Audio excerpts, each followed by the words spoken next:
Selamat pagi pemirsa, Anda menyaksikan Breaking News bersama saya Arlista Hari. Pemirsa, sidang banding putusan pemberhentian tidak hormat atau PTDH Komisi Etik Polri Verdi Sambo akan digelar hari ini. Dan untuk mengetahui informasi terkini dari sidang banding yang diajukan ex-Kadif Propam Polri Irjen Verdi Sambo, kita akan bergabung dengan rekan kami Nadia Valeri di gedung TNCC Mabes Polri. Selamat pagi Nadia, rencananya pukul berapa sidang banding Verdi Sambo akan digelar? Ya, selamat pagi Alisa dan juga Merasa. Untuk pelaksanaan sidang banding terhadap Irjen Verdi Sambo rencananya akan digelar pukul 10 pagi waktu Indonesia Barat di gedung Transnational Crime Center Mabes Polri, Jakarta Selatan, di mana hari ini Komite Banding Polri akan diketuai oleh perwira tinggi bintang 3 ataupun berpangkat Komisaris Jenderal Polisi. Kemudian juga untuk wakil ketua dan anggota sidang banding pada hari ini yakni merupakan 4 orang perwira tinggi Polri bintang 2 ataupun berpangkat Inspektur Jenderal Polisi. Adapun untuk mekanisme dari sidang banding hari ini Alisa dan juga Merasa berbeda dengan pelaksanaan sidang etik sebelumnya, di mana hari ini baik terduga pelanggar maupun pendamping tidak akan dihadirkan ataupun diikut sertakan dalam pelaksanaan sidang banding pada hari ini. Dan untuk mekanisme pelaksanaan sidang banding nantinya hanya akan ada rapat antara Komite Banding Polri, di mana mereka akan memutuskan secara kolektif kolegial apakah menerima ataupun menolak dari banding yang diajukan oleh mantan Kadif Propam Polri Irjen Verdi Sambo. Adapun untuk hari ini Alisa dan juga Merasa ada beberapa mekanisme pemeriksaan yang akan dilakukan oleh Komite Banding Polri, di mana untuk pemeriksaan ini meliputi 5 tahapan. Yang pertama yakni Komite Banding Polri akan melakukan pemeriksaan terhadap pendahuluan yang dilanjutkan dengan pemeriksaan terhadap berkas-berkas persangkaan dan juga tuntutan dalam sidang etik sebelumnya, dan kemudian dilanjutkan pemeriksaan terhadap berkas nota pembelaan dari terduga pelanggar Irjen Verdi Sambo. Setelah melakukan pemeriksaan terhadap nota pembelaan, Komite Banding Polri juga akan melakukan pemeriksaan terhadap hasil putusan sidang etik dari Irjen Verdi Sambo, di mana sebelumnya untuk sidang etik Verdi Sambo yang digelar pada 25 Agustus lalu, ini terdapat beberapa sanksi yang dijatuhkan kepada Irjen Verdi Sambo. Yang pertama merupakan sanksi etik, yakni perbuatan pelanggar dinyatakan sebagai perbuatan tercela. Kemudian Irjen Verdi Sambo juga dijatuhkan putusan berupa penempatan di Patsus ataupun penempatan khusus di Rutan Makobrimob Polri, dan Irjen Verdi Sambo juga dijatuhkan putusan berupa pemberhentian tidak dengan hormat ataupun pemecatan dari institusi Polri. Kemudian yang terakhir, Komite Banding Polri juga akan melakukan pemeriksaan terhadap memori banding yang sudah diajukan terduga pelanggar Irjen Verdi Sambo kepada Sekretariat Komite Banding.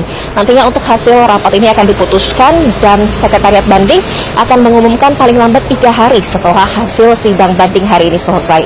Ya, Arlista. Namun Nadia Valeri, hingga saat ini menurut pemantauan Anda, apakah dari ketua sidang dan juga anggotanya sudah tiba di lokasi?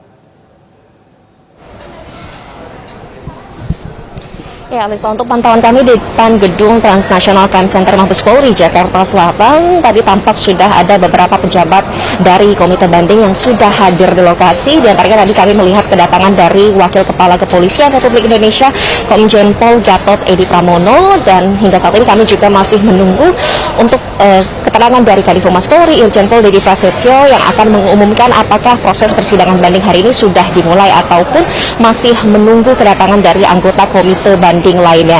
Untuk proses persidangan ini, Alisa dan juga Merasa, nantinya setelah diputuskan secara kolektif kolegial melalui rapat apakah Komite Banding menerima ataupun menolak banding yang diajukan oleh terduga pelanggar Irjen Verdi Sambo, hasil putusan sidang akan diumumkan oleh Sekretariat Komite Banding, dan ini hasilnya akan diumumkan paling lambat 3 hari setelah Komite Banding memutuskan menerima ataupun menolak banding yang diajukan oleh terduga pelanggar Irjen Verdi Sambo. Ya, Arlista. Nadia Valeri, dalam sidang memori banding pada hari ini kan memang direncanakan tidak dihadiri oleh terduga ataupun pelanggar itu Verdi Sambo. Lantas nantinya dari hasil sidang, apakah langsung diberitahukan kepada Verdi Sambo atau melalui mekanisme seperti apa, Nadia?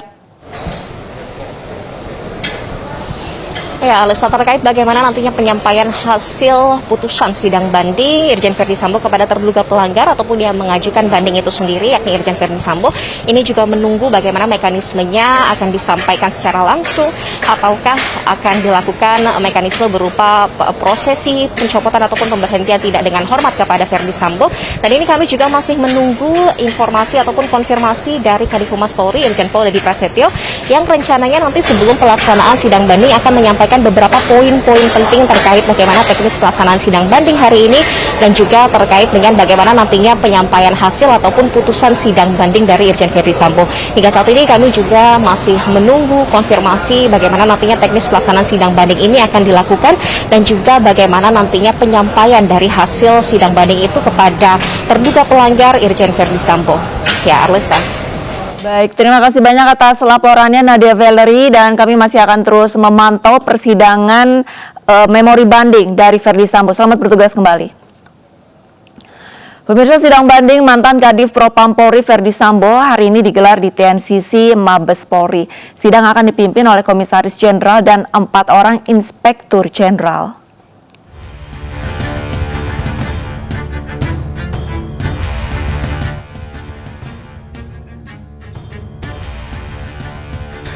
Sidang banding mantan Kadif Propam Polri Verdi Sambo hari ini akan digelar Komisi Etik Polri usai merampungkan pemeriksaan dan meneliti berkas banding yang diajukan oleh Verdi Sambo. Pemeriksaan meliputi pemeriksaan berkas banding, pemeriksaan pendahuluan, hingga menyusun pertimbangan hukum dan amar putusan. Pada mekanisme sidang putusan banding kali ini, terduga pelanggar atau pendamping tidak akan dihadirkan. Sidang hanya dihadiri perangkat Komisi Banding dan Sekretariat Rawapprov Div Propam Polri. Mekanisme tersebut telah sesuai dengan pasal 79 Peraturan Polisi Nomor 7 Tahun 2022. Sebelumnya, Komisi Etik Polri telah merampungkan pemeriksaan terhadap Verdi Sambo mengenai dugaan pelanggaran etik kasus kematian Brigadir J. Sidang memutuskan Verdi Sambo melakukan pelanggaran berat hingga dirinya dipecat sebagai anggota Polri. Menyikapi pemecatan dirinya, Verdi Sambo kemudian mengajukan banding, seraya mengakui dan menyesali perbuatan yang telah dilakukannya. Verdi Sambo juga siap menerima apapun putusan banding yang akan dikeluarkan oleh Komisi Kode Etik Polri. Tim Liputan iNews melaporkan.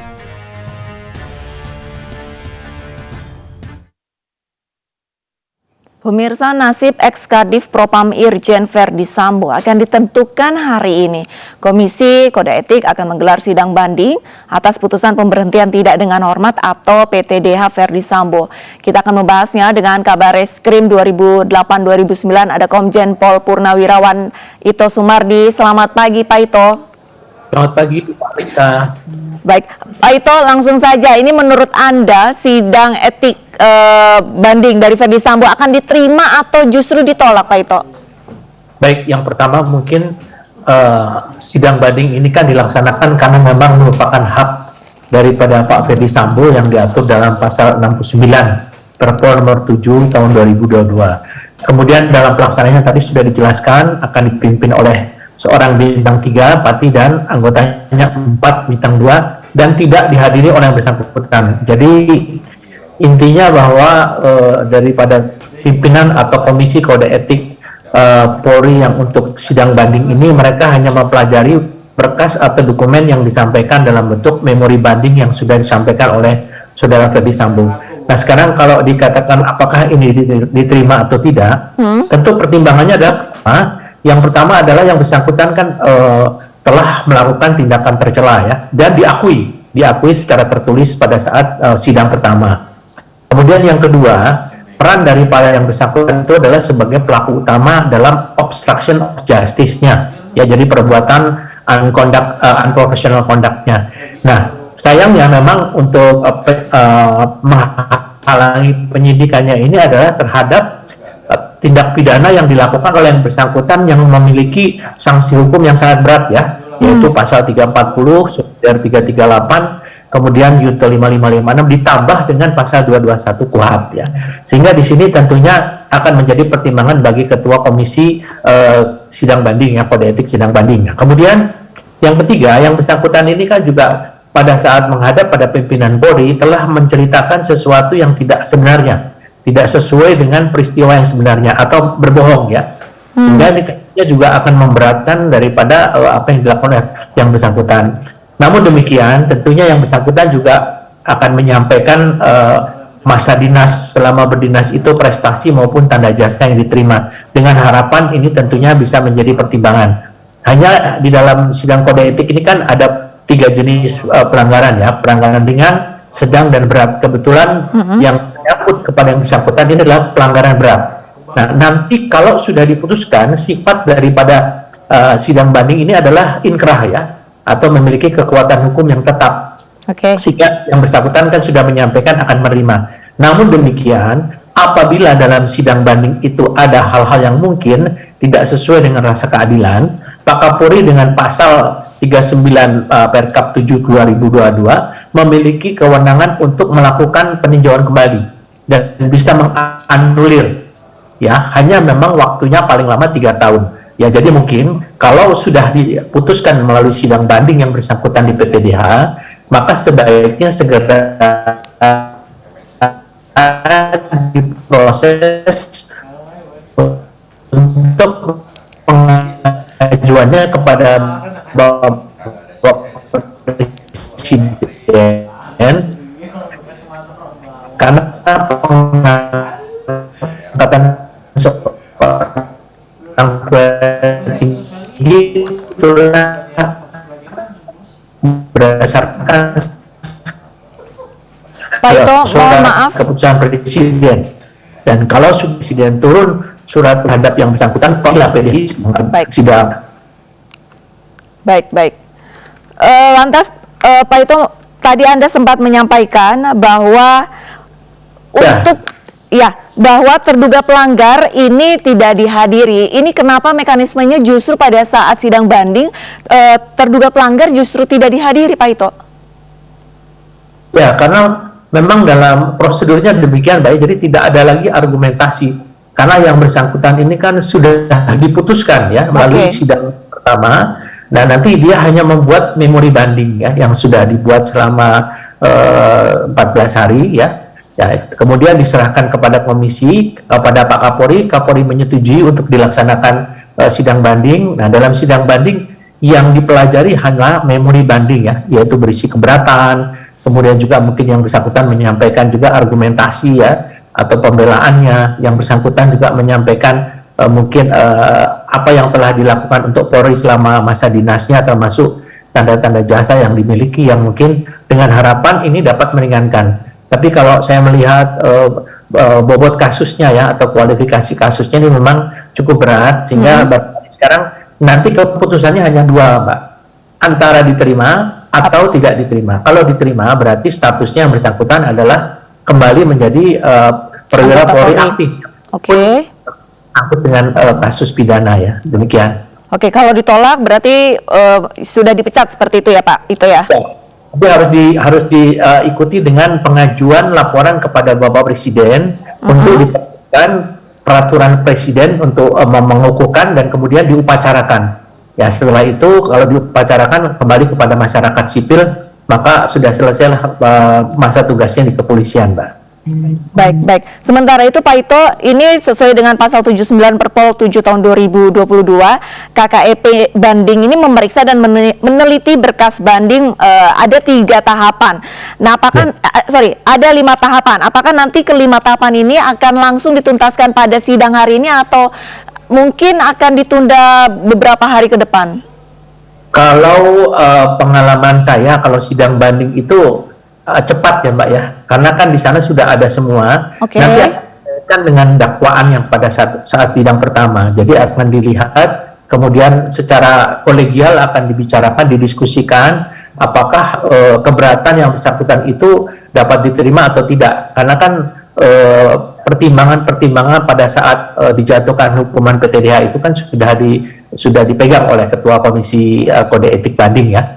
Nah, setelah itu nanti biasanya 1 hari ya, 1 hari atau mungkin 2 hari paling lama ya, itu sudah bisa diputuskan, karena nanti keputusannya harus disampaikan melalui Pak Kapolri, kemudian nanti akan diumumkan ya hasilnya apakah diterima atau ditolak. Kalau sudah ditolak sifatnya inkrah ya, tapi kalau misalnya diterima, tentunya Pak Kapolri akan mempertimbangkan apakah beliau menyetujui bahwa ini diterima atau tidak. Kalau beliau tidak menyetujui, maka sesuai dengan pasal 83 Perpol nomor 7 tahun 2022, beliau akan menganulir ya keputusan tersebut, dan mungkin beliau bisa dengan mengganti dengan keputusannya. Ini sebetulnya Perpol nomor 7 tahun 2022 ini diterbitkan pada saat ada kasus AKBP Brotoseno ya Mbak ya. Oke.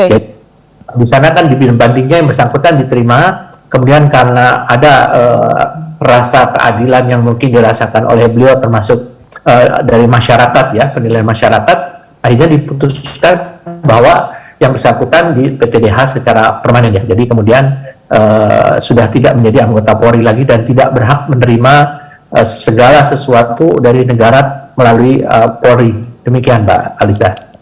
Baik, Pak Ito, lantas pengaruh dari sidang banding ini dari perkara yang dihadapi dari Ferdi Sambo ini sebenarnya apa sih Pak Ito? Yang pertama adalah kepastian hukum ya Mbak ya, karena bagaimanapun juga kalau yang bersangkutan itu masih statusnya sebagai anggota Polri, maka organisasi Polri atau lembaga Polri diwajibkan untuk mendampingi dari aspek penasihat hukum ya di pengadilan ya.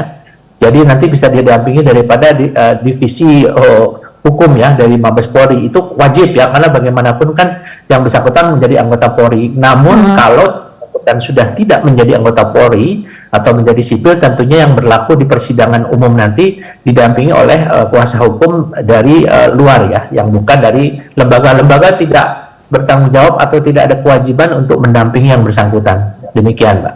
Baik, Pak Ito tetap tahan dulu, tetap bersama kami di Breaking News. Pemirsa, usai jeda kami masih akan segera kembali, tetaplah bersama kami.